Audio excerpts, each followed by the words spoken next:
বা সগুণ কেইটা থাকিব সেইফালে ভাল এটা ডিজিজ ফ্ৰী সেইটো কৰাৰ কাৰণে এইটো মানে ধুনীয়া ডিজিজ ফ্ৰী পৃথিৱী এখন পাইছোঁ আৰু আমি এনেকুৱা ধৰণৰ আৰু এতিয়াতো সেই ক্ৰিটিকেলি এনডেঞ্জাৰ্ড স্পেচিছ হৈ পৰিছে বহুতখিনি কমিব আৰু এইটো চেম্বলটো এটা ভাল আছে এইটো মানে মৰা গৰু এটা হেৰি সেইটোৰ ওপৰত বেছ কৰি পেলাই ধুনীয়া পৃথিৱী এখন গঢ়ি উঠিছে। নমস্কাৰ জনাইছোঁ প্ৰথমতে সকলোকে আচলতে এইবাৰ আমাৰ বিদ্যালয়ে ৰাষ্ট্ৰীয় পৰ্যায়ত বঁটা পাবলৈ সক্ষম হৈছে গতিকে খুবেই ভাল লাগিছে মনটো ইয়াৰ বাবে আচলতে আমাৰ গাইড টিচাৰ শ্ৰী দুলুমণি ৰাভা বাইদেউক অশেষ ধন্যবাদ জনাইছোঁ আমাক ইমানখিনি সহায় কৰি দিয়াৰ বাবে লগতে আমাৰ বিদ্যালয়ৰ প্ৰধান শিক্ষক মহোদয়কো আচলতে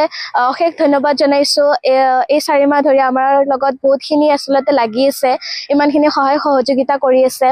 লগতে জীৱনৰ এক ডাঙৰ অভিজ্ঞতা হ'ব এইটো গতিকে খুবেই ভাল লাগি আছে আৰু কালি মই গম পাইছোঁ যে ছাৰে ক'লে আৰু মোক যে 21 তাৰিখে ভাৰতৰ মাননীয় প্ৰধানমন্ত্ৰী ডাঙৰীয়াৰ লগত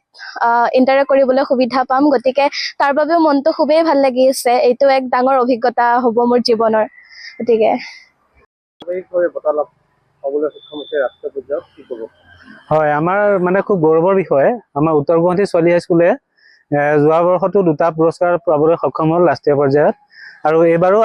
উইপ্ৰ আৰ্থিয়ান এৱাৰ্ড আমি উত্তৰ গুৱাহাটী ছোৱালী হাইস্কুলে লাভ কৰিছোঁ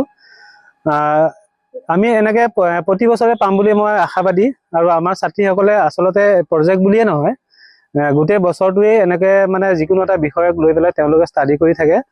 গতিকে মই আশা কৰিম ভৱিষ্যতলৈও আমাৰ ছাত্ৰীসকলে এনেদৰে উন্নতি শিখৰত বগাই যাব আৰু অসমীয়া মাধ্যম যে কোনো বাধা নহয় ই আমাৰ অসমত প্ৰমাণ কৰিব।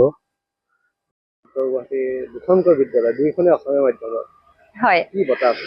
হয় আমাৰ খুব গৌৰৱৰ কথা উত্তৰ গুৱাহাটীৰ দুখনকৈ বিদ্যালয় ৰাষ্ট্ৰীয় পৰ্যায়ত উজ্বলি উঠিছে আমি ৰাষ্ট্ৰীয় বঁটা পাবলৈ সক্ষম হৈছোঁ এইটো আচলতে উইপ্ৰ আৰ্থিয়ান ৰাষ্ট্ৰীয় বঁটা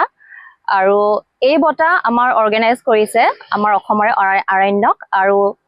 সমগ্ৰ শিক্ষা অসমৰ সহযোগত তাৰ বাবে আমি ধন্যবাদ জনাব লাগিব আৰণ্যকলে আৰু সমগ্ৰ শিক্ষা অসমলৈ ইমান ধুনীয়া ইমান ডাঙৰ এটা প্লেটফৰ্ম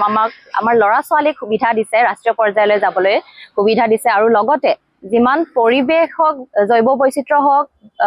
সকলোবিলাকৰ প্ৰতি সচেতনতা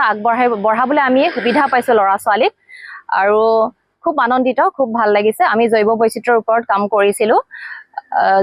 যিহেতু আগৰে পৰাই আমি ক্লাছত পঢ়াওঁ জৈৱ বৈচিত্ৰ্য হওক পৰিৱেশ হওক প্ৰদূষণ হওক এতিয়া আমি এই প্ৰজেক্টৰ জৰিয়তে হাতে কামে লাগি প্ৰেক্টিকেলি আমি সকলোবিলাক পঢ়াব পাৰিছোঁ আৰু এই ক্ষেত্ৰত মই ভাবোঁ ল'ৰা ছোৱালী বহুতখিনি শিকিব পাৰিছে এটা আত্মবিশ্বাস